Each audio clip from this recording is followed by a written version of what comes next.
धाराशिव जिल्ह्यामध्ये गेल्या 8 दिवसापासून पावसाने कहर केलेला आहे। मागील 2 दिवसापासून देखील पावसाचं मोठं प्रमाण होतं। आज पावसाने कुठेतरी उसंत दिलेली आहे।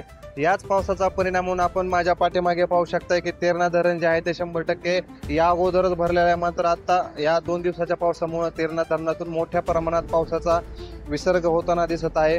ही तेरणा धरणाची धडकी भरवणारे दृश्य आपण पाहत आहात। तेरणा धरणाच्या सर्व दरवाजातून जे पाण्याचा विसर्ग आहे तो सुरू करण्यात आलेला आहे। ह्या धरणाचा धाराशिव तालुक्यातील तेर परिसरातील काही भागांना पाणी पुरवठा केला जातो। हा पाणी प्रश्न जरी यावर्षी सुटलेला असला तरी मात्र ज्या अतिमुसळधार पावसामुळे शेतकऱ्यांचं मोठ्या प्रमाणात नुकसान झालेलं आहे।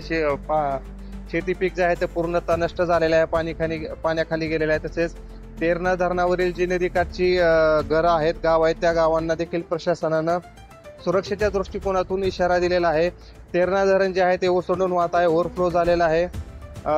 धाराशिव जिल्ह्यामध्ये पावसानं जो कहर केलेला आहे त्याचा परिणाम म्हणून ह्या धरणाला मोठ्या प्रमाणात पाणी आलेलं आहे। आपण याची दृश्य पाहत आहे।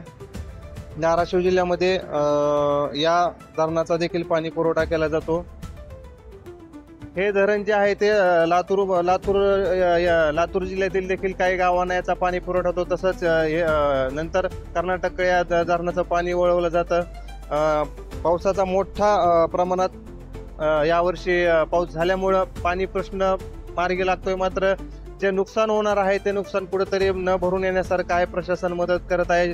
नागरिकांची, शेतकऱ्यांची देखील विनंती आहे की शासनानं योग्य ती मदत करावी, सर्वतोपरी मदत करावी अशी देखील त्या जिल्ह्यातील शेतकऱ्यांनी भावना व्यक्त केलेली आहे।